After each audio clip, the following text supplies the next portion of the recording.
I do have a boyfriend this week. Durr. This is not like I should slap myself if this wasn't my boyfriend.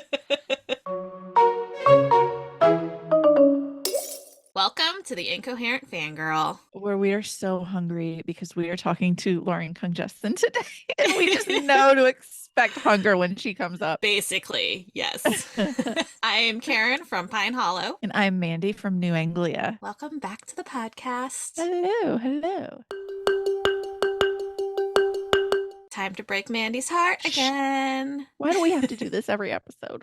We could just let it be a mystery. And then, yeah, I mean, we could in theory, but we're not going to because it's fun. No.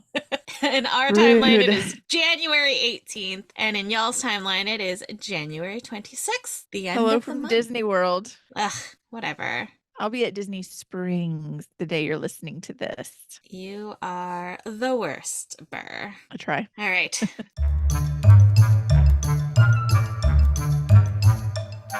This week in fangirling, tell me what you did. So I, first and foremost, traumatized some children this weekend. Their uncle went out of town, and I was like, you know what it's time for? Because you've never seen it. It's time for you children to watch The Notebook.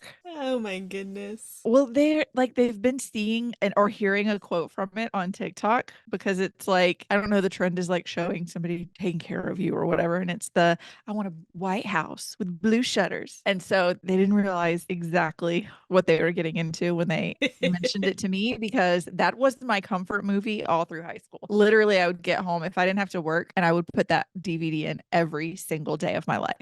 So they'd watch The Notebook with me. I obnoxiously quoted it just like I do A Christmas Story. You don't want to watch A Christmas Story, any Christmas movies, or The Notebook with me, because I'm going to tell you what they're going to say 3 seconds before they say it. I was really proud of that. One of them laughed at the end and one of them sobbed.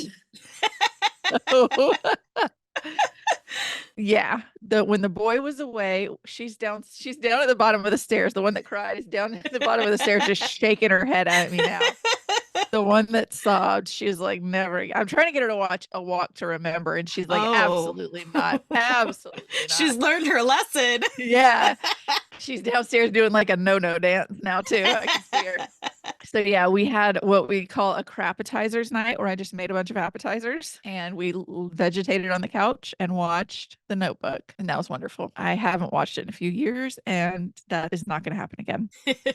I was very close when we talked to Emily Wibberley and Austin Sigmund Broca last week, but I finished completely the breakup tour. But we already talked all about that last week. We did indeed. And then I read Red String Theory. It's weird to say. I was like, why does she keep repeating it? Because it's red. Okay, so Red String Theory is by Lauren Congestion. It follows Rooney Gao, who is an artist working under the pseudonym Red String Girl. She's a firm believer in the red string of fate, and she just knows that her one true love is on the other side of her string, right? She's got this very ambitious work of art. I think it's in Central Park, right? My brain went Central or Washington. Washington Square. Washington Square Park. I was like, is it Central or is it Washington? Okay, Washington Square Park. And it's like perfect. And people can leave like their little wishes or like just anything that they want fate to bring them. And she's so proud of it. The city of New York, however, not so much. They have other plans. And tragically and cruelly, her shining piece of art is destroyed. That same day, she has a few chance encounters with this hot rando guy, Jack Liu, who's a freaking engineer at NASA, mind you. She doesn't know that. They agree not to talk about jobs. So she has this addictive presence where you just want to be around her, and Jack can't look away. So they have this like magical New York City night that he makes her go to Times Square, which like no self-respecting New Yorker wants to do. They have midnight dumplings, of course, and of course Lauren explained them so much that like you could taste them. I don't know how she does it. Seconds after her taxi like loses sight of Jack at the end of the night, she realizes that the number that he gave her, she mistyped it in the phone, she was supposed to text him something, and the person at the other end texts back and he's like, I don't know who you're looking for, but it's not me. Sorry. She spends months trying to track Jack down, trying different versions of the phone number, trying to remember, but she can't ever get a hold of him, catch him. Meanwhile, after her taxi leaves, Jack is like, his phone was dead. That's why the text didn't come through. He thinks she didn't want to actually text me. So she just faked it. But he's still trying to hunt her down. He's trying to find the dumpling shop that they went to, anything, any tie to her, and he can't. So they spend those months trying to find each other, even though Jack is back in California and they've pretty much given up. Well, then NASA is wanting to do this like art fellowship in Jack's department. So he's like, I saw this really cool work of art when I was in New York by this girl, Red String Girl. You remember who I said Red String Girl was? So Red String Girl's best friend slash assistant accepts the job for her, and Rooney shows up to Jack. So that fate intervenes. Does she though? It's very cute. Very cute. I would classify it kind of as a second chance romance because they had their little fling. So definitely. It's their second shot. Lauren Kung Justin is like a master wizard at descriptive language. It's awesome and infuriating because you will starve. I had food and it's never going to be the right food. I need her next book, I just need her to tell us exactly what they are eating, including like what meat, what broth, what seasonings, so that I can eat exactly what they are eating. It needs to be like a Once Upon a Book Club box, but with food. Yeah. I need her to send me a care package. A DoorDash with the food. Order. Yeah. Whatever it is. It just I need a care package that has the exact foods so that I can read, and it's like, open this food package and eat that while you're reading. At the very least, instead of trigger warnings at the beginning, I want like, go ahead and cook this. Here's the recipe. Go ahead and cook this and then sit down. Yeah. With your food and this book, sit down. Okay. I did the audiobook, and something cool that I haven't personally experienced in an audiobook before is it had two narrators. So there was a man narrating for Jack and a woman narrating for Rooney. But in Rooney's chapter, when Rooney speaks to Jack, the male narrator says his line for him. Oh, it's really fun. I've never had that in like an audiobook. Like a call and response kind of thing. Because normally it's just the same. So normally the female narrator would just change the voice for the male part. She would be like, he looks up at me, I really love these dumplings, and he says, I really love these dumplings, and then she'd say, he said. Oh my So she says everything but his quote. It is, you've got to get the audiobook. It is so cool. I love that. I have it. I pre-ordered it. Yeah. So I have it. I just haven't listened to it because I read the physical book. And I was so dumb that it took me halfway through the book to be like, wait, this is so cool. Oh, I love that was like a really fun thing. Yeah, I really want to see it in more books now. Yeah. Because like that is so cool. I'm sure it wasn't easy. Oh, yeah. Because they record things separately. Though I think Hachette has their own studio that they have people. I mean, I know for like All the Right Notes, Aaron recorded at Hachette, but he was also already in New York. So yeah, but well, I know thinking, even if they're recording together, it's hard to. I have to stop here. He has to say these words, and then I have to immediately pick up the flow with he chuckled, or he like it had to either be really hard to record or really hard to edit. Yeah. Oh my gosh. But it was really like I think it was worth it. Like it was a really good experience. Cool. I cannot wait to listen to the audio because I have it. And I need dumplings first. yes, you do. So then I finished Infinity Alchemist by Case and Callender. I can't really tell you much more because spoilers, but there's some drama with Ramsey. A new character was introduced, Callum, who is Ramsey's ex. But is he though? So it mentions on the cover that there is a polyamorous relationship and polyamorous representation, and it was a Case and Callender book. I mean, what more do I have to say? It was wonderful. Wait. Such a good fantasy debut. I cannot wait for more from Kaysen. Like I cannot wait for more. Yeah, Goodreads says that's a book one. So I will say more like it ends in a way where it could be a standalone if it wanted to be, or it could be more. more, which I like. I love that. It doesn't, it's not a desperate and dire cliffhanger. Like, it's a very beautiful ending, but there is a door that's open. Oh, I love that. If Kason wants it to be and if the characters want it to be. So yeah. And then last, I started this in, I think I started it in October. I only read like a chapter or two, and then I got Ruthless Vows and then holidays and all of that. So I haven't picked it back up, but I've been reading Fear the Flames by Olivia Rose Darling. So we have Elowen. She's Princess of Emere. I'm going to mispronounce half the things in this. So just be prepared. So when she's born with a link to 5 dragons. So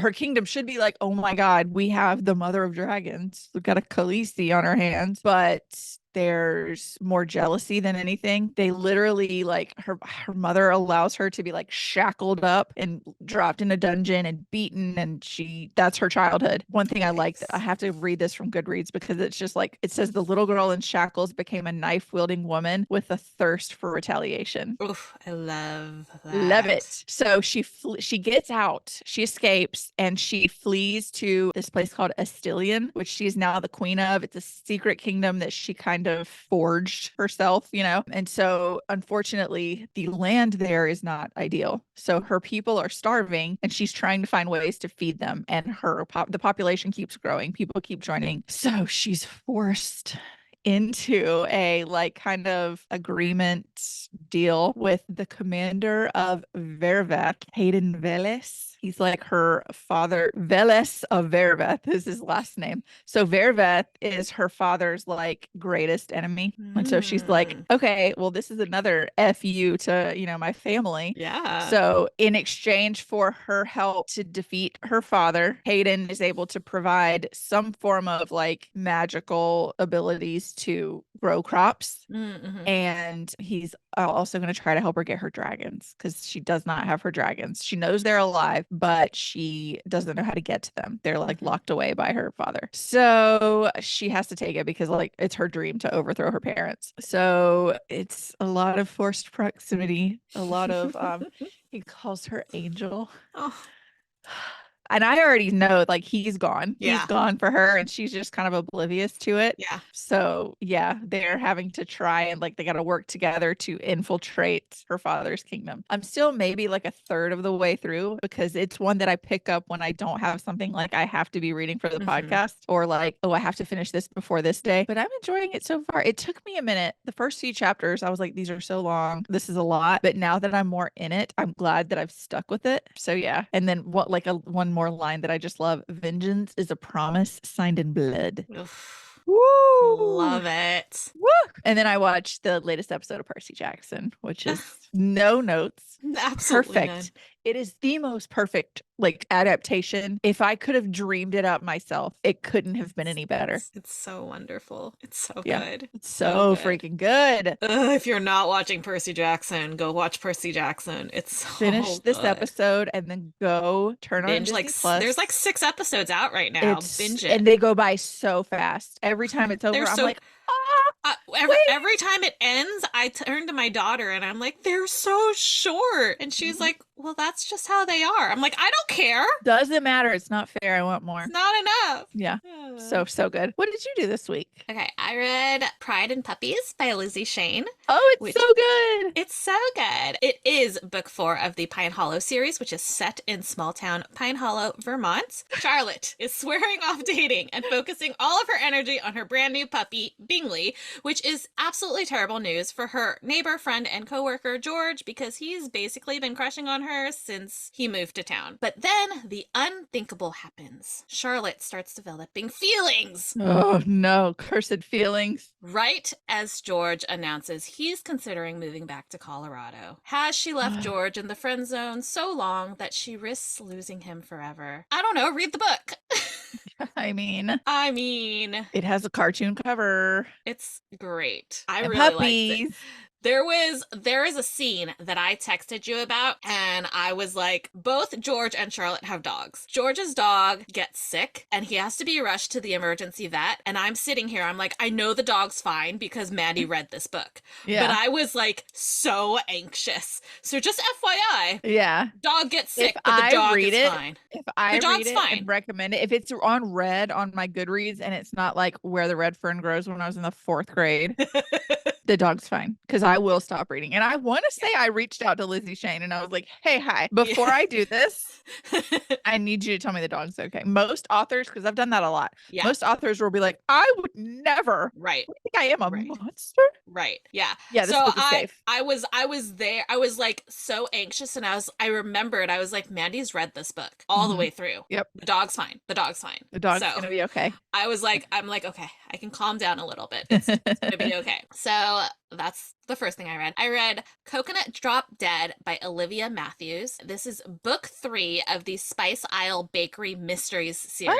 Okay. Following Lindsay Murray, who is a bakery owner and amateur detective. After, in book 1, she was accused of murder. In book 2, her mother was accused of murder. So in book 3, we're hoping nobody else is getting accused of murder. What does happen is Lindsay and her family bakery, Spice Isle, is one of the vendors at Brooklyn's annual Caribbean American Heritage Festival. And they're all very excited because they've just opened. They've had all these like issues with being accused of murder in like the past couple months since they opened. That'll put a damper on business. Yeah, but their community is really great. Their customers are really great. And they're like, obviously they didn't murder anybody. So they've always been on their side. But this is like bigger exposure for them. So they're very excited. The event is going amazing. Everybody's having a good time. People are saying this is the best like year that it's been. But then the festivities get cut short when Camille, who is the lead singer of an up-and-coming local band, is found dead. Scared. Bottom of a set of stairs. Camille. Oh no. The police believe that it's a tragic accident, but Lindsay's cousin Manny, who is very close to Camille, believes that there was foul play involved because Camille, when the body is found, is on her back. She tripped down the stairs. She's not going to be on her back. Yeah. So no back. Now Lindsay is getting sucked into yet another murder investigation because Lindsay, I feel like you might be a magnet. You're a murder magnet. She, unwittingly has become a murder mystery investigator person, and it's quite hilarious. But it's a good time. There is also lots of food in this, obviously, because they own a bakery. I know. It desperately makes me want to is Little Caribbean in Brooklyn a real place? Because I want to go to there. So if you're from Brooklyn, if it's not, it should be. If it's not, it should be. But if you are somebody who lives in Brooklyn and can tell me if Little Caribbean exists, please let me know so that I can come visit. If not, just come visit me because we have a really, really good Cuban restaurant here that I might have to have soon. Now that you mentioned Caribbean food, because I can't function too long without it. I accept this. Next up, I read Something Wild and Wonderful by Anita Kelly. We've got Alexi, who has recently come out to his super conservative family as gay. And as you can imagine, he basically gets disowned by his parents. They're so wild. And at the same time that this happens, he also loses his job. Unrelated incidents. It just was really bad timing. Being a biatch for that one. But since he's now got some free time on his hands and not really, any reason to stick around, he decides that he is going to hike the famous Pacific Crest Trail, which goes from Mexico all the way up to Canada. So it's quite a big deal so that he can kind of figure out what he wants to do with his life. He's considering making a big move across country because, again, he doesn't really have a reason to stay. So he's trying to have this solitary thinking hike by himself. It's a very long hike, but he's gonna do it. But he meets Ben along the way, and Ben is very friendly extrovert who kind of Ben and Alexi are the epitome of how do introverts make friends and extrovert adopts them. This is exactly what happens. Yeah. And so they end up hiking together for quite a while. They get closer and closer, and Alexi is starting to kind of, let his walls down, and feelings develop. No. I know, shocking. And then Ben breaks the news to Alexi that he actually has to take a break from the trail to go home for family stuff. It's a good reason. And he actually invites Alexi with him. And so Alexi gets to kind of see what a healthy family relationship looks like and what a healthy found family is. And he starts thinking, is this something that I can have? But in a cruel twist of fate, plans get changed, and Alexei ends up returning to the trail by himself. Oh. For reasons that is nobody's fault but anxiety and, like just internal things, because Alexei was never loved properly, obviously. So he doesn't know how to be loved. So he doesn't know how to be loved. So it is a romance, and it is wonderful and amazing, and it also obviously deals with heavy topics, but it is so well done. Anita Kelly is masterful at this kind of writing. They are so good. Their other book, Love and Other Disasters, also a queer romance, and dealt with, it was a fun, like they were in a baking competition, but also heavier topics. Yeah. And if you have read Love and Other Disasters, you will have some fun cameos and Something Wild and Wonderful that I was very excited about. It was very cool. So I highly recommend it. This is a spicy book. There are spicy scenes with dear Alexei and Ben, and I love them. I love the two of them together. So I highly recommend it. Anita Kelly is a fantastic author. And I read Red Queen and Cruel Crown by Victoria Aveyard. I have not started book 2 yet. I'd say book 2, even though I've read 2 books, because Cruel Crown is like a little novella set. Yeah. With 2 little short stories that come after Red Queen, but before, what is it, Glass Sword? Is that what it is? Book 2. They're technically prequel novellas, but you know how I am about reading things in pub order, so I've read them.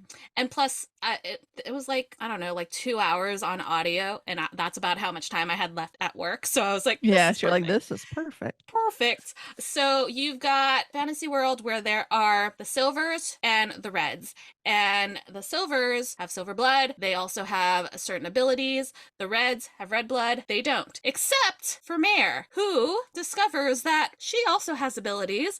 And in a very public way, in which the king and queen are not able to just get rid of her because it will cause questions. And so they have to pretend that she is a long lost daughter of some war army person, general person who was killed in battle, and she was raised as a red, but now she's returned to claim her silver heritage, and she is going to marry their younger son, and things happen, and it's a good time, and I'm ready for the next book. Little lightning girl. Tell the people how you offended me. I like them both. I don't know. I'm not picking. Hated Cal. I love them both. Cal. I don't know why, but from the start, I was like, ugh. I have thoughts that I will not say because I haven't finished the series, and if anybody hasn't read it, then they could be considered spoilery.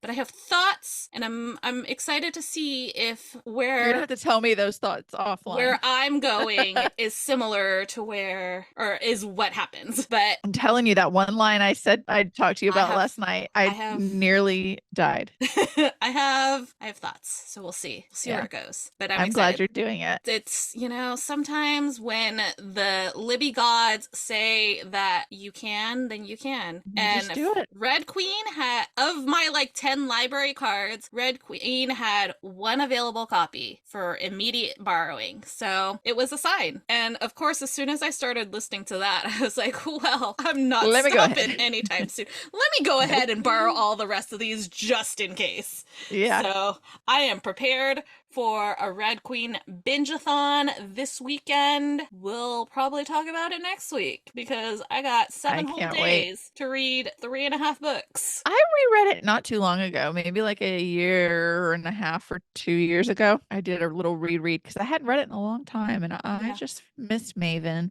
That's why I want to reread Throne of Glass. I miss Dorian. So that's what I read this week. What?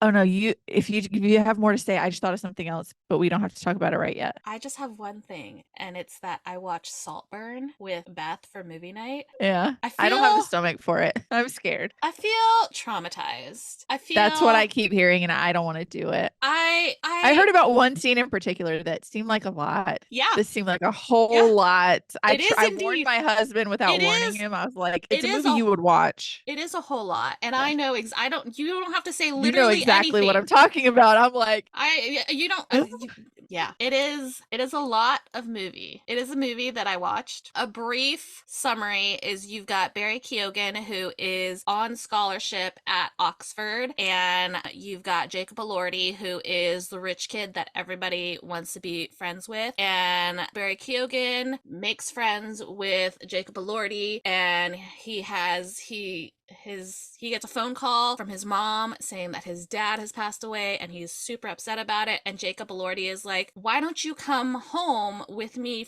during the break? Because Barry Keoghan wasn't going to go home for the break because he didn't want to be around that. And so, and I'm saying their actor names because I cannot tell you what their character names are. I don't know. I can't remember. I've blocked it out.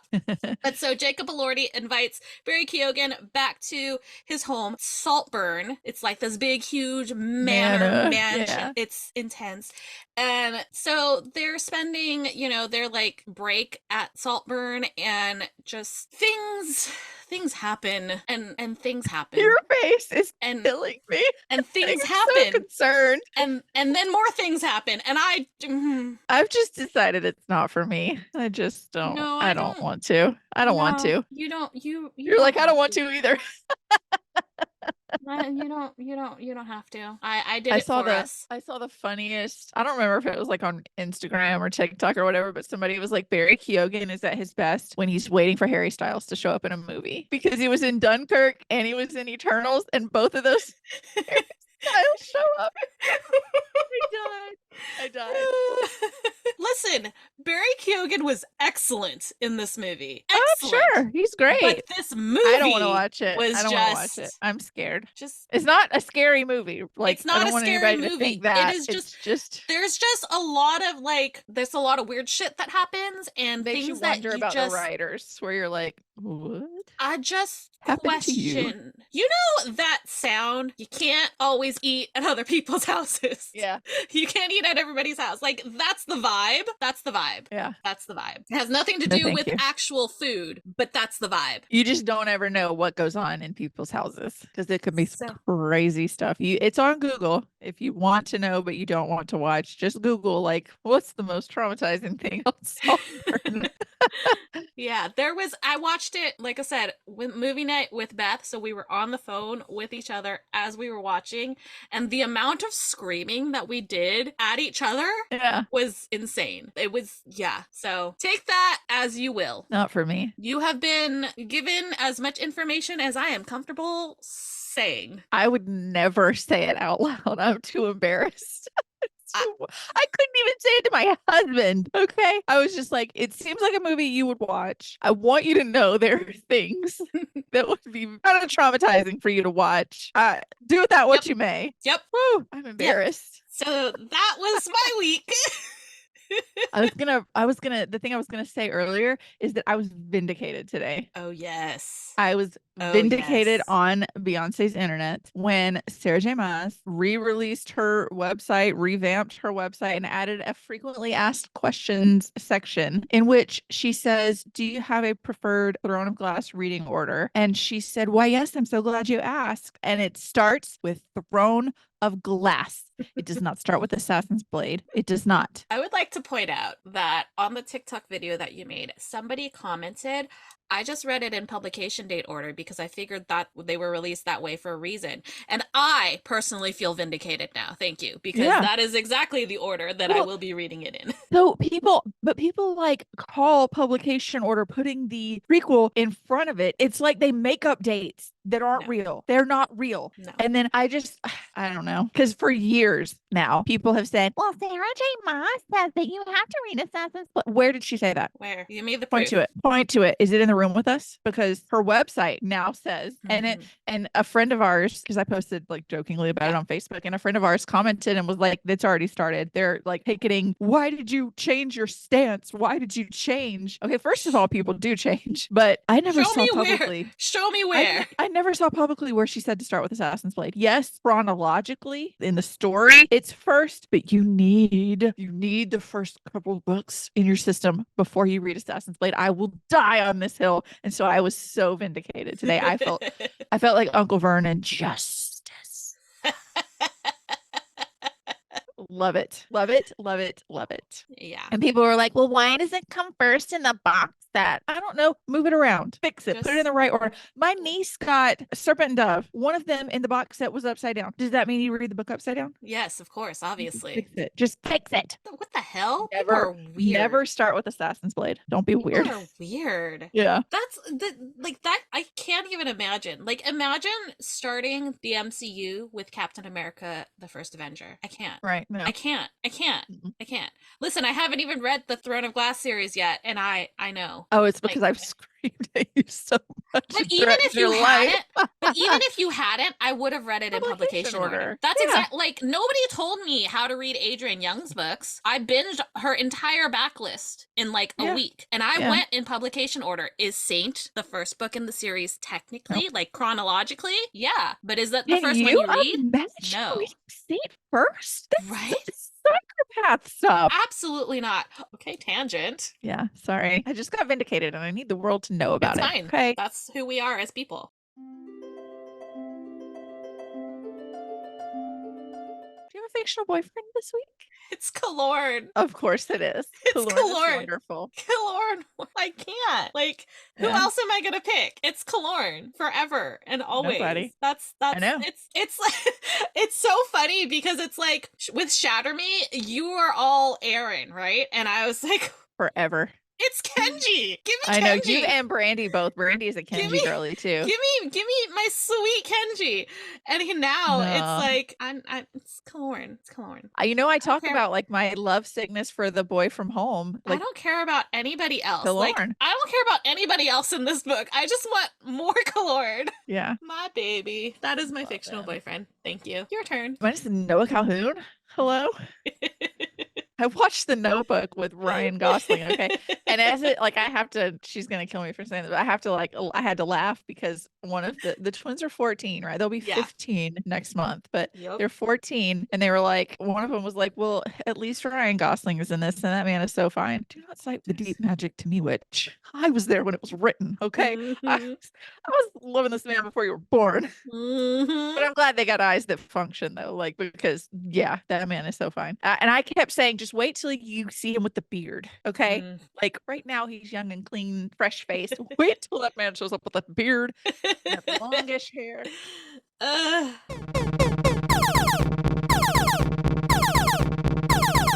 That sound means we have an intruder alert. It's a repeat offender intruder. Yes, it is. You'll remember from last year from Lunar Love. Oh, I should have grabbed Lunar Love. This year we have Red String Theory by our good friend Lauren Kung Jessen. Welcome back to the podcast. Hello, thank you for having me back. I have an audiobook. I should have pulled it up on my phone. I listen on audio. Okay, so before we brag about the audio, because we had a whole conversation about that just earlier, give us the quick elevator pitch for Red String Theory for anybody who hasn't heard about it. Sure. Red String Theory is about an artist who believes in the red thread of fate, and she meets a man who is a NASA systems engineer, and they spend a magical night together in New York City before being lost to each other, only to, by fate or other circumstance, be brought back together. Yes.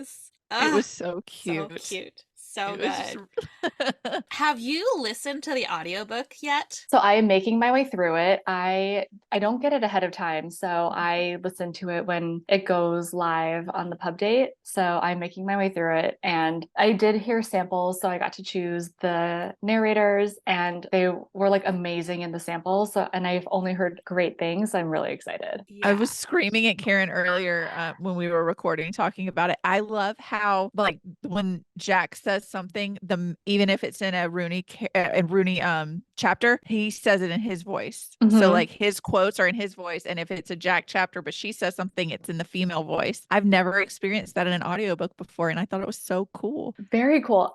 That was a decision that was made. So during the process, it was like, do we want to have them read each chapter, and like Rooney will read all of it and Jack will read all of his, or they splice it together? And I was like, oh, that sounds really cool. Like, let's do that. And I had listened to different examples. So that seems like a lot of hard work to do. That's what I said. Yeah. Yeah. That's hard. Mandy, I haven't listened to it yet because I had just physically read it before everything came out. So I have it. It's on my Audible and I'm ready. But like Mandy was saying how cool it is. Like that doesn't happen in audiobooks. I've never listened to that in an audiobook. So that is so cool. And I love that you got to be a part of it too. Like that decision making. That's something I've never really thought about. But what is that process like of like knowing your book is going to get an audiobook? Like what is your obviously other than writing the book, what is your role in like the making of the audiobook? For this time around, I worked with two different people. For this one, I got to have a little bit more say in the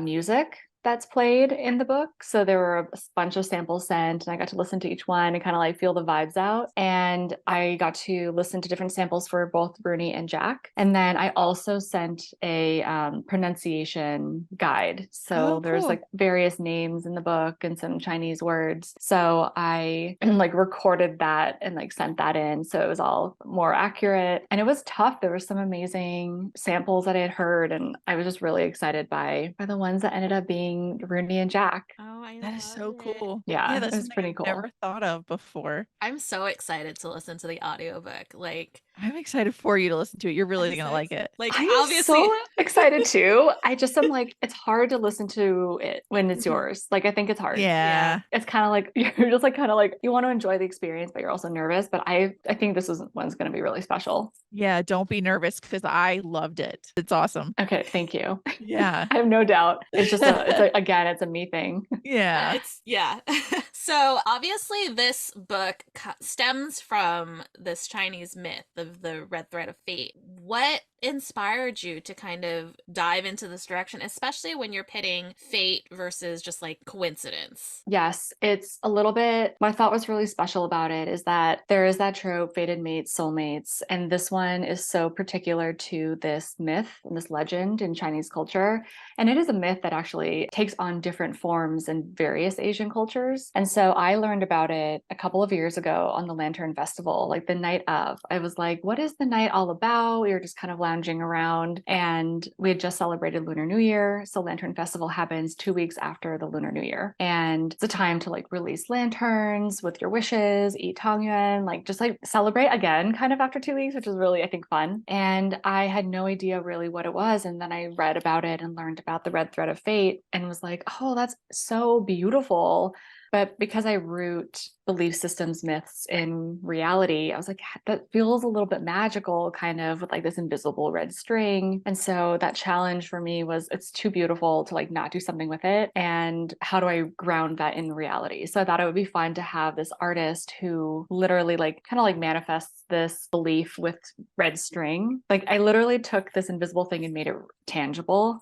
Yeah. And like on a really big scale, because I love like giant installation art. I have been so moved by Christo and Jean-Claude, their work. They were this husband and wife artists, and they created, they wrapped islands. They created something called the Gates in New York City, Central Park. They had 7,000 gates. They're called the Gates. Orange, saffron colored. They look like Japanese torii gates in a way. And they just lined the parkway. So like you could just walk through Central Park and it was these bright orange gates against the stark gray February New York City winter. Oh my gosh. They wrapped faititiously. They were wrapping the Arc de Triomphe when I was drafting this book, and they hadn't done anything, I don't think, in a while. And they wrapped it in like the silvery blue cloth with red string, like red rope. And I was like, get me to Paris. I need to see this with my own eyes. I didn't get a chance to go see it, sadly, but I thought it was so fictitious that they were doing something else with red rope. Yeah. While I was like being inspired literally by them. So I put her, Rooney, against Jack, who's a little bit more practical. I wanted to make him a NASA systems engineer because I feel like we so often see, like when we talk about space, we so often see astronauts and kind of like more flashy jobs they're a little bit more more celebrities. And I think a lot of the time the heroes and the hard workers are the ones that we don't really hear about. So like systems engineers, the ones working on like satellites and the ones keeping an eye on asteroids heading toward Earth, all of those jobs that are so important. And they are a cool job because they're like the producer of a mission, which is like awesome. And then I want it to be a Mars mission because Red had to. So that's kind of how that all came together. Karin had an interesting fictitious situation today when she posted our teaser with you. I messaged her. I was like, I was about to post like our little teaser, be like our guest announcements coming on Monday. And right after I had sent like the draft to Mandy for not approval, but like I like her to proofread my stuff just in case. Yeah. Right after I sent it to her, I put it into Instagram and my Spotify started playing Invisible String by Taylor Swift. And I was like, what is happening? Yeah. Rooney would say fate, and Jack would say, you're being monitored by the algorithm.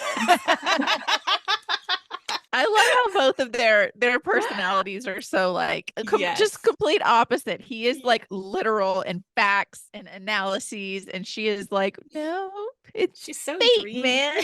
I love it. Yeah, she's dreamy, and I love her. I also loved how there were like almost, I don't want to say like anti-stereotypes, but like there are things that so many people would expect that weren't there. Like you have this common stereotype of like the Asian mother who has to be overbearing and telling you what you have to do all the time. Her mom did. I mean, her mom kind of like got on her case when she needed to, but her mom was like, I'm going to be traveling. Yeah. I'm going to be doing this. I sold your birth video to a bidder. And like at one point it talks about how Rooney and her mom were learning Chinese, where in a lot of characters it's like, no, we were forced to learn it as children. We grew up, speaking it. So it was cool to see like characters that didn't fit this mold that like society has made where you feel like this is what it has to be or this is what you should expect. So it was cool that to see something different. Thank where you. She's for like, I'm that. learning a language. I'm learning the more about my heritage now that I didn't know before. Yes. So that was cool. Thank you. I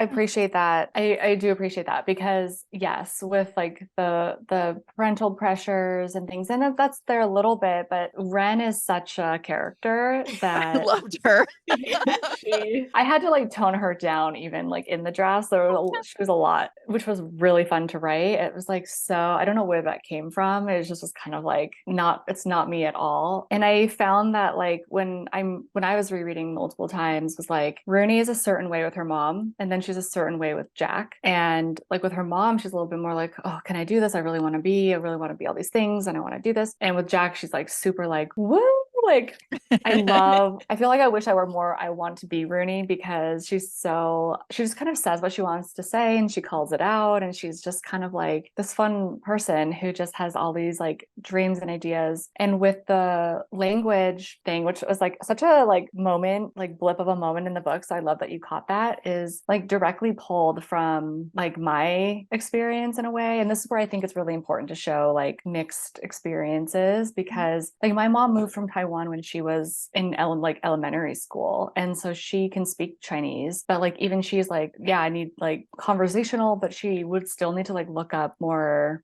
like intense words or sentence structures and things. So while she can talk to her family and it's like it rolls off the tongue, we definitely have conversations around like, let's practice together and let's like keep learning. I mean, for me it's like a joke. So every January I'm like, this is the year. I don't need to become fluent even, right? Like, why is that the baseline? Right. Why is becoming fluent like the end goal? Why couldn't the goal just be, I want to be conversational or like just get by? That. I love that you said that, because I do the same thing. I took 3 years of French in high school and I'm like, I'm going to be fluent. And I do the same thing. This year is the year I'm going to get out the Rosetta Stone and be fluent. Why do I need to be? Like, why can't I just like, I could be conversational and just say like, yeah, I could speak French. Right. Like, yes. What's that pressure and where did that come from? Yeah. Why do we do that to ourselves? Yeah, exactly. Oh, I love that so much. I do. I love. Oh no, you go ahead. I was just gonna keep going about the stereotype, because I have seen that. I don't look at reviews anymore. This time a year ago, I read reviews and I was a total like, yeah, I read team review reading, and now I'm like, I don't. And that was such a hard hurdle to get over, mostly with the help of my husband, who was like, I don't think think you should be reading reviews anymore. Yeah. And there was one about Lunar Love that I was like, it was either like a death by a thousand cuts situation where I was like, it was hard and felt very personal, but it was also kind of mean. And I was just like, I think that's maybe the last paper cut. Mm-hmm. And so the only reviews I ever see are when I'm tagged or when my husband sends me the nice ones. But Aww. there was one about like Rooney not being like a stereotypical artist where she's like eccentric and has to be like so far eccentric, and how we see sometimes like media portrayals of artists. And she has that kind of like whimsy with fate, but she's also very like driven and ambitious, and she has her goals. So I do think it's fun when books like twist and subvert stereotypes and what we expect people to be, because we are a science phrase is we contain multitudes. So we do, though. So true. Yes. And like you said, with her being one person with her mom and one person with Jack, like everybody is like, I'm one person with my husband, I'm one person with my nieces, with my mom, with every person in your life has a different version of you. Absolutely. And so that's interesting to think about. Yeah. I love Talia too. Isn't that her bestie's name? Yep, that's her bestie's name. I love how she answers the phone and she's like, oh yeah, I'm the assistant. What did you need? Mom's her other assistant. Don't worry. Don't worry. She's got two. She's that in high demand. I wish like that people could read the messages that I sent to you while I was reading Red String Theory. Oh my God, I know. It was so unhinged. It's so fun. It's so fun. I was reading, and every time something would like happen, I just like immediately pick up my phone and start texting. I'm like, and there were so many things. Like, I love, one of my favorite scenes is when they are in Times Square looking at like souvenirs, and her name is never on anything. Can relate. Totally, you can relate. It was one of my favorite things, and I think I told you that. I'm like, I also could never find my name on any of these license plates or anything. And then I like threw out all these wacky predictions as to like, there's a moment here that's gonna come back. I just know it. Yeah. There were a few people who reached out being like, oh my God, I relate so hard to this license plate thing. And I was like, or the keychain, and I was like, that is so funny. Like, that's so funny. It's such a little thing that you don't think about, especially when you have a name that is like normal spelling. Like, you don't think about it, but then once it's pointed out, you're like, oh yeah, there are like a bunch of people who are excluded from this. I didn't think about it until I didn't think about it until my niece. I have a niece whose name is a unique name, and so now every time I look, I'm like, it's not going to be here, but I'm going to look for it. Yeah. But you have to look. You're always like, maybe. This is going to be the time I find it. One time I told Lauren this. The one time I found my name spelled correctly, I was in China. That is so wild. It's crazy because apparently like the spelling of my name is German. And so I'm like, wait, I don't know. But wild. Yeah. I always joke that my parents didn't find out gender like when my mom was pregnant with me. So because I'm the firstborn, they were like, oh, it's going to be a boy, because that's what Chinese people do. We just have boys. And so they named me Kevin. And I always joke that they got lazy halfway through and just were like, that's close enough. Some letters around. Yeah. Oh my God, that's so close. Wrote Kevin in cursive really fast. Yeah. Every now and then when I write my name, because if you don't curve the R enough, it looks like a V. People think it's Kevin when they read it. And I'm like, almost. That was almost Could have been. Well, Kevin over here had a really good idea for your next book. Yes. Listen, hear us out, okay? We know you're going to talk about food, and we know you're going to make us hungry. Why not make it like a HelloFresh box where your book comes with all of the ingredients for the food they're going to eat, and you make it so you can sit down and eat I would like what to they're volunteer eating. This should be like the PR box for like pre-release, like when you send out or arcs. like recipes at the beginning, so that we know what, because no amount of snacks were going to be enough, because I wasn't eating what they were. True. I need to know the broth and the meat and all of it. I need to know exactly what they're eating. I need to smell what they're eating. I need to taste it. it. I need a it. Content warning. That's what I said. The following foods. Instead of like triggers, these are the foods that we're gonna be talked about. Instead of trigger warnings, just put these Food are the warnings. recipes. Go ahead and have these foods ready, or you will regret it, because your little chocolate bonbons aren't going to help you. No. Nobody wants your barbecue chips here. So Lunar Love and Red String Theory both have recipes at the end. Did you create those? Did you find them and kind of tweak them and put them in there, or what was that process? And also, can we move them to the front? Right. So we'll work on that.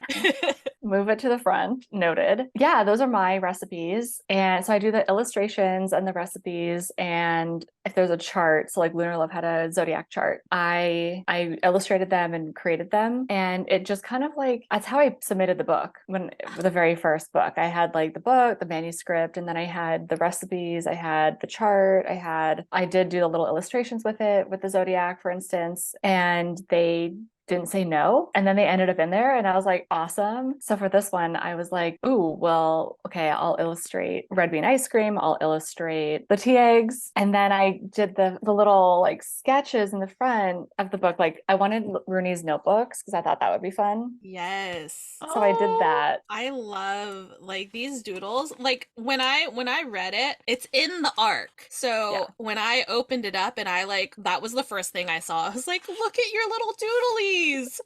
Like I love them so much. And then at the very end there's more doodlies and I'm just I love it. All the doodles. All the doodles.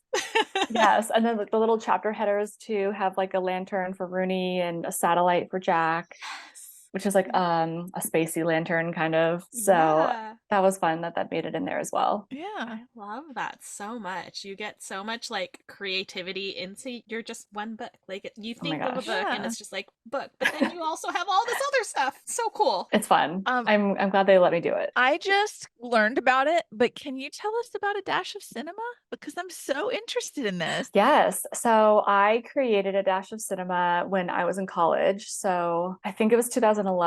And I was like walking around a park and I was like, oh, I really want to express myself. And I just need guardrails because I'm like, what else do I talk about? And I was like, well, I love food and I'm majoring in film. So I'll just put those two together. And then I was like, maybe I didn't have a kitchen. I was like in a dorm room. So I, for a long time, just kind of like pulled like ideas of like, oh, here's some food and movies. And then when I moved out and graduated, I started making the food that you see in film and TV shows. And so I like did a lot of recipe creation with that. And that was like a huge, huge part of my creativity and releasing that. And so I would watch a movie and like see either something that the characters were eating or something that was inspired. And I would make food inspired by it, take the photographs, do the editing, write up the little post, write up the recipe, do the social media and promote it. It's like a lot. Being a food blogger is a lot of work. That's so cool though. It's so fun. And I haven't been able to, obviously, like between work and writing, it's tough to find time to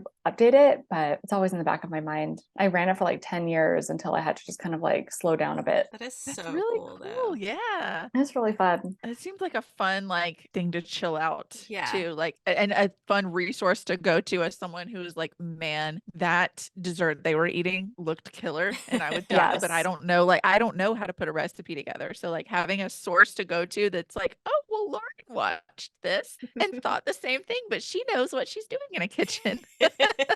Yeah, it was a lot of work, but like I'm tired, like it was tiring for sure, but it was fun. It was really fun. A good creative outlet. For sure. Very nice. What kind of research did you do to like, because there's a lot of, I don't want to say technical, but there's behind the scenes NASA stuff that is in here with, the Artist in Residence program and Jack's job. What kind of research did you do for that? I love this question because I did do a lot of research. So it's fun to be able to talk about it. I was living in Pasadena at the time when I came up with the idea and was researching, and I lived right near JPL, which is the Jet Propulsion Laboratory. And I was like, oh, that's such a cool place, which is why it was probably on my mind. There was a lot about moon missions and Mars a couple of years ago. And I was like, it was my neighborhood. So it was definitely prominent. I had Rooney, I had the Red Thread of Fate, Rooney, and her being a string artist. And then I was like, how do I pair that? Like, does she create something? Like, I didn't know how to pair the two. And then I Googled NASA and art. And that's how I learned about the artists in residence, which I thought was so fascinating. So 1962 started, and as this artist in residence with incredible artists like Norman Rockwell, Robert Rauschenberg, Andy Warhol, and it's just had some artists over time. And then Congress cut budget. So the last one was Laurie Anderson, and she did like a really cool like VR, like digital kind of installation. And it was a big way to communicate what they were doing to the taxpayers. And so what better way than with art? And there were a lot of like astronaut portraits commissioned. And I thought it was so cool. Like I had never heard of it before, but there's a lot of information about it. So I was like, it has to be this. Like we have to have an artist in residence. This is how they're going to come back together. I had to figure out how he would become involved in it because like why him? Right. So then I did a lot of research on that. I listened to podcasts. I was like, so what they did as the artists, they had full reign, like full access to NASA, which I'm like, that's amazing. They got to go to the launches. They got to like everything. And so I was like, okay, so she has to do some suit ups and they get to go to like the Mars yard. And there's, my favorite is the underwater scene at the buoyancy lab in Houston, which I think is so cool, and probably took some creative liberty with like no one's going in under there unless you're like trained or an astronaut in training. And so when I was like, okay, this has to be a scene, how do I get them there? There's like podcasts about the divers who go under with the astronauts. They have a replica of the International Space Station in the pool, and so astronauts before they go up into space go down into the pool to use the tools in the suits and fix things on the International Space Station as though they were in space, weightless, in gravity. And they have a team of divers kind of like moving them around so they can feel like buoyant and weightless. What it would really feel like. It's a way to test the tools. It's a way for the astronauts to get practice. They're down there for like 6 hours at a time. And I also read a lot of books. The first opening exhibit is on string theory. There's like touches of string theory and fate in there. So I did some learning about string theory. And then I also talked to systems engineers because you're talking about space and you're talking about NASA and the behind the scenes of it. I find those small details really, really important to feel real. And so the questions were like the tiniest questions where I was like, I am so sorry to like have to even ask you this, but I have to know for like one piece of dialogue, like not even a chapter, just a passing comment, but I need to know. So like one of those instances was, is there an ice cream chest outside of mission control? And I had to validate it because I read it in one article, but I needed to have backup sources, and they do. So when people are working on missions very late into the night, afterwards they can go get ice cream from a chest, like a thing that they can just go do, and it's available for them.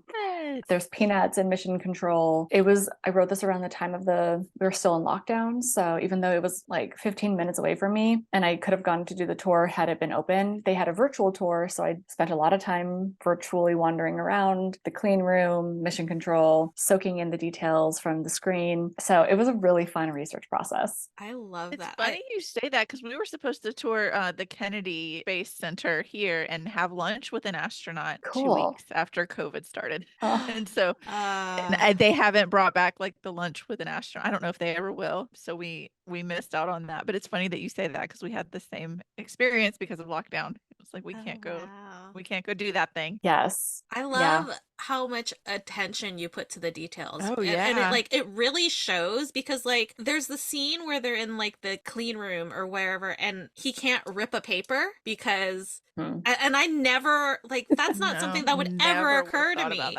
But like it's in the book and I'm like, oh my God. Yeah.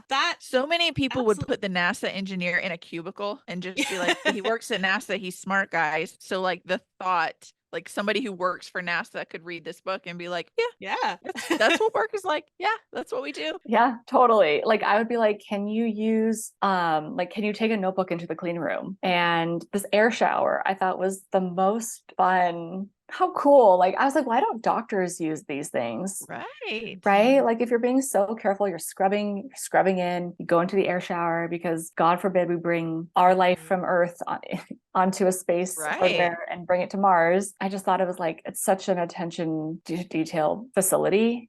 And the work is so important. Like, you have to be careful with what writing utensils you're using, ripping paper, just being covered head to toe, really being cognizant, because I mean, it's like multi-million-dollar equipment going up, that the last thing you want is to like find life on Mars and be like, oh, it's Dave's skin. Yeah, or like we're bringing it smallpox. Right. Yeah. We're going to kill Mars because our, fabric eats their ecosystem. I think that's part of the reason why I get so hungry reading your books, because of the little details. Yeah. Like, you describe so food. Descriptive. And you know what? You're probably part of it is your background with food. Your food background. Like, you know how to write about food, and it shows. And it's also very unfair because I'm always hungry. Well, now you know. So we have 2 questions that I know we probably asked you last year, but it's been a year, but we ask everyone. We have a segment called Fictional Boyfriend of the Week, where we state our fictional boyfriend, girlfriend. Karen's had a fictional granny. Do you have any fictional characters that you're like, that's my boo thing? From just like books that I've read lately? Yeah, whatever. It doesn't have whatever to be. Pops into your mind. Yeah, I just finished reading Float Plan by Trish Dollar. It came out a few years ago. I don't know if it was her first book, because she just had one come out called Off the Map in Ireland. And I've seen that one. Yes, you might recognize that cover. This one's yellow. There's a sailing boat. And so it's this woman who, she just lost her fiance or her boyfriend, and she's grieving, and she just decides to go do the sailing plan that he had created. And she just like sets sail, leaves her life behind. And after a turbulent first night, she realizes she needs some help. So she puts out a notice for someone who can help her get to, I think she's going to like kind of like the Caribbean area. And this man named Keen from Ireland. Sold. Already sold. He helps her like get there. And I read it in a day, which I haven't done in such a long time. It was so escapist. It was exactly what I needed and what I was looking for. I was like, I just want a book that will pull me in. I want to like totally different. I've never sailed before. So like there was a lot of like sailing terminology and sailing things, which didn't bother me, because I was like, I felt like I was there on the boat with Anna and Keen, and they were just like, it was very good. So him probably would be my answer right now. One. Yeah. He helped her get there. Yes. That's so sweet. I want to know about Yin Yang Love Song. Tell us about it. You just announced it. I want to know whatever you are allowed to tell us. Yeah. I don't even know where to start, because I haven't been talking about it, because I'm literally like editing and writing, and I'm like trying to figure it all out, which is so surreal to like announce something but still be working on it. And it was only my second announcement, because the first one was when like Lunar Love went out, and that was kind of a 2 books. So Red String was kind of like bundled with that. So it was exciting this time around, and it was really sweet to have like people be excited for it. So Yin Yang Love Song is hopefully that will be the title.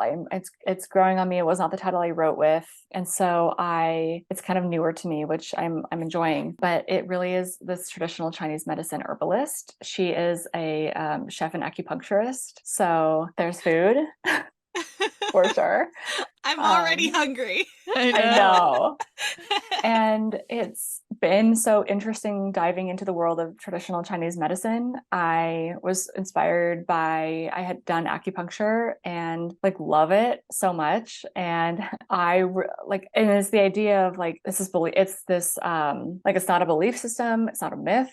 It's this very real form of medicine that goes back thousands and thousands of years. And it's just rooted in the idea that we are like one with the environment. And if we take care of the environment takes care of us, and we have yin and yang, and that balances us. And so like yang is the heat and yin is the cold. And so I found that really interesting. And with, food is medicine and food is so healing, and there's qi in traditional Chinese medicine, which is our life force, and food and what we eat and put in our bodies makes up most of that qi. So I found that to be very interesting. And what are we putting in our bodies? Like I'm making like qi broth. Like I've just like totally taken on, I drink flowers now. And so I just have kind of become like, I really become one with my characters. And he is a musician, and they essentially like fake date to further their own careers in a sense, to like help each other out. And it's, yeah,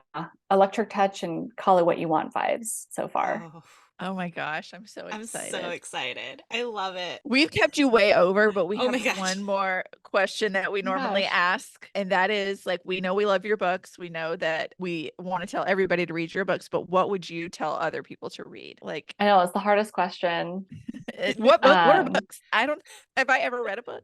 Exactly. I actually, well, because I just had time to kind of rest for a second, I did read a bunch. So Float Plan is one. Mhm. I'm excited to explore Trish's entire backlist. The Predictable Heartbreaks of Imogen Finch by Jacqueline Firkins That's is on so my list. wonderful. She's such a beautiful writer. This one's a really fun premise of this woman who always comes second place, and her mom has these prophecies, and she's like, you're always going to come second. And so in love and life, in games, in competitions, everything. And her childhood crush comes back into town, and it's kind of like, it's a second chance romance in a way. So it's kind of like a fun play on seconds. And it's just they're such tender-hearted characters. It's beautifully written. It's that one I really, really enjoyed. Okay, So I'm gonna have to read that.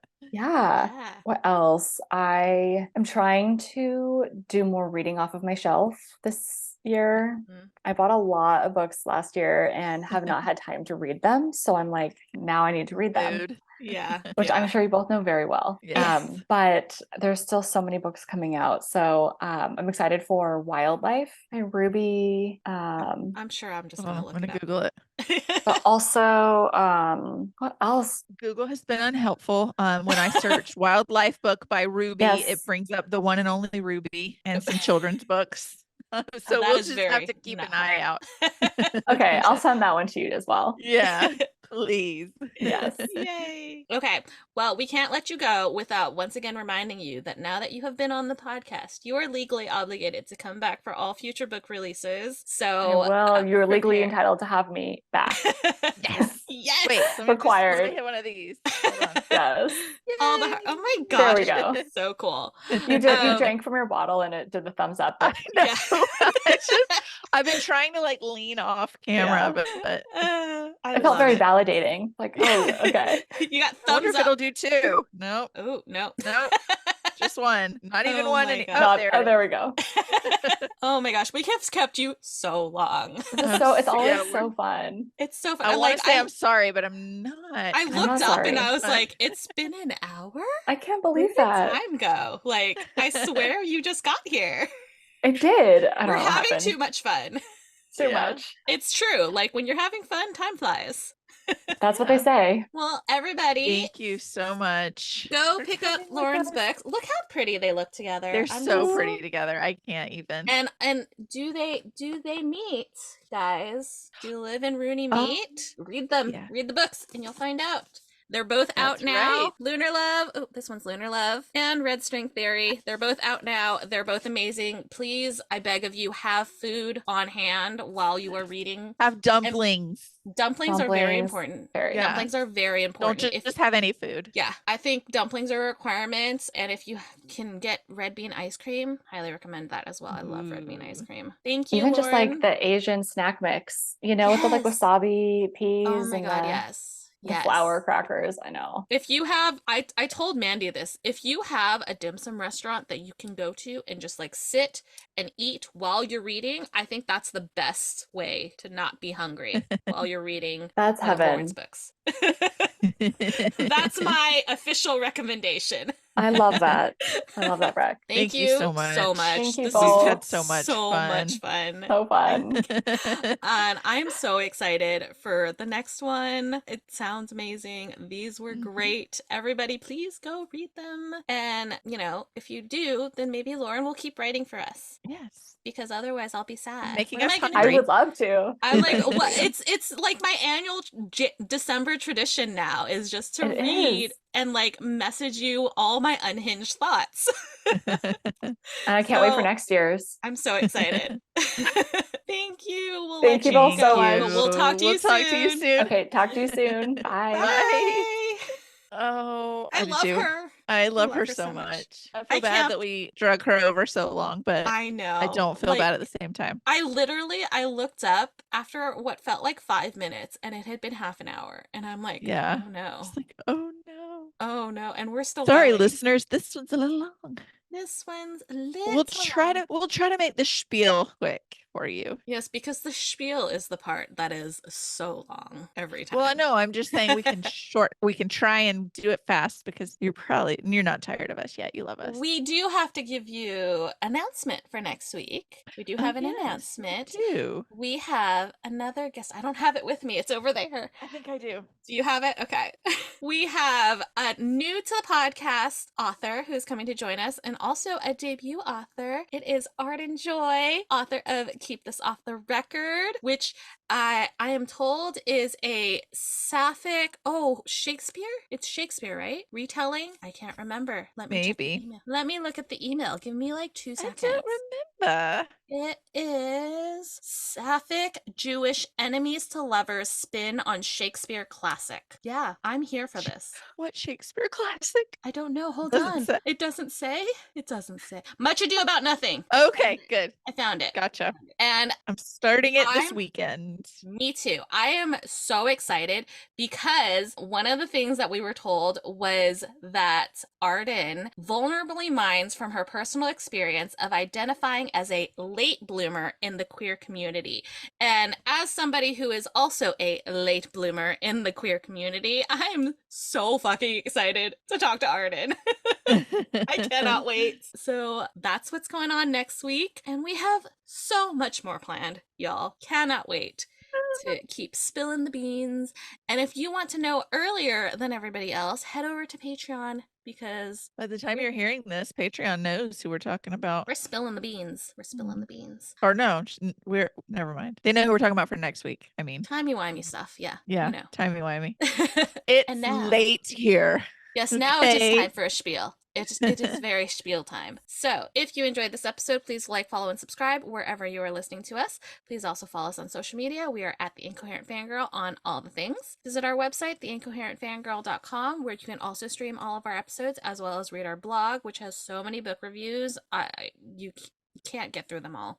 Yeah, no. Once again, if you want to have early access to episodes, you want video episodes, you want early sneak peeks at things, you want extra bonus clips of stuff that gets cut out of the episodes, head over to Patreon, theincoherentfangirl.com/Patreon to subscribe. And we also have a merch shop, which we just put up a very cool limited edition print. It is our Intruder Alert shirt, but on the back has a list of every single author and every single guest that we had, including the work that they did that we were talking to them for. So go check that out. It will be available. We really need to post the back of it and like tag them all in it. Absolutely. So they can see, because if I was an author on a podcast and then they like had a shirt with my name on it, I would have to have one. Yeah. I was waiting for this episode to officially exist before putting it out there, but it is on the website, theincoherentfangirl.com/shop. It is available through the end of March, and then we will be taking it down, and we'll do another one for 2024, guys. And I got my sample today, and it looks so good. I am obsessed. I am obsessed with it. So go do that. Get that. So exciting. Plus all of the other super fucking cute stuff that we have on there. I love it all. If you have any comments, questions, concerns, suggestions, design ideas, you just want to tell us that we're pretty, we will accept all of that. We'll allow it. In our inbox, theincoherentfangirl@gmail.com. We love hearing from y'all. And before I tell you about the last way to support the podcast, I would like to tell you about something that is brand new to the podcast this season. If you read the episode descriptions on each episode, you will see a brand new link that will take you to a list of all the books that are mentioned or discussed on each episode of the podcast. We had several requests for this. So in editing, I have been taking notes, and now that list is in the world and it exists for you.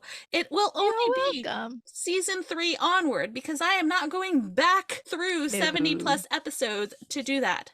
But from here on out, that list is there, starting with Aurora's episode at the beginning of this year. So enjoy that. I know we had several people asking for this because they could not take notes while they were listening. So I have done the note taking for you. You're welcome. Thank you, Karin. And one last way to support the podcast is to rate and review wherever you are listening to us. Please give us your words. We love hearing them. We love reading them. She is at Mandy Perv on all the things. I guess she's Miss Made in China on all the things. And once you have followed, said that weird. You know, it's late. It's very late. I'm in a silly, goofy mood. I am delirious. You know, it is that time of the night where Nighttime Mandy comes out. She's not very fun. Once you have followed us on social media and you followed the podcast on social media, words are hard. Nighttime Karen's coming out. Apparently, very early. And you followed the podcast on social media, you can head over and visit our internet besties, do some shopping, do some self-care. We support that here. First stop is Here Comes the Nerd. Go to herecomesthenerd.com, use code fangirl, and you'll get 20% off your first order. Then I'm still fighting with my note file, but I know these, so it's fine. Head over to onceuponabookclub.com, get some book boxes and goodies. We have 2 codes that you can choose from. Okay. So you can either use Karin 10 or Mandy 10. You cannot stack them. We don't care which one you use. We love you no matter which one you use. And you'll get 10% off. And once you've done that, you're going to head over to entrancingelixirs.com, use code fangirlt to get 10% off. But unlike Karin, there is no I in fangirl. It's FANGRLTEA. And then, you've got your art, you've got your bookish goodies, you've got your tea. You need something to read, and I suggest, and Karin suggests, The Fire and Starlight Saga by Amber D. Lewis. You know her, you love her. She's been teasing her next project. Oh my God. She's been posting some things on Patreon. So if you're not one of her Patreon members, support your podcast's favorite indie author.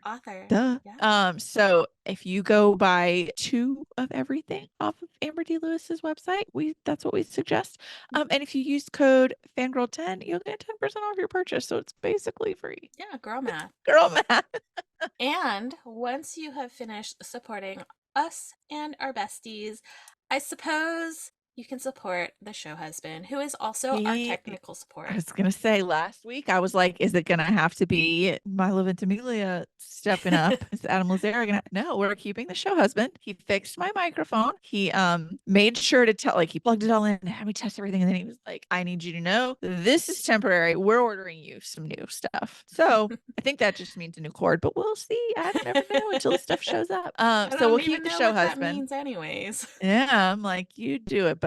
So you're going to head over, and now that this episode is done, go listen to the latest episode of the Paranormal Mind podcast. The last time we record in batches for the Paranormal Mind. 2 of the stories that we discussed were ones that yours truly found. So hello, go support your girl. Yeah. So go listen to the Paranormal Mind wherever you are listening to this, rate and review them. And you can also head over to searchersbelieve.com. We have some merch also designed by yours truly.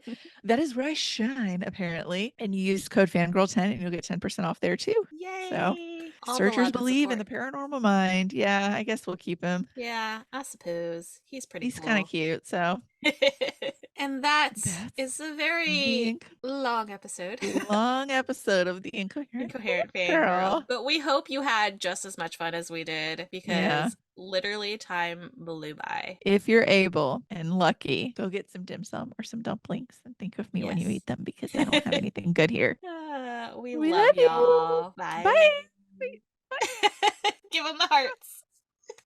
Bye.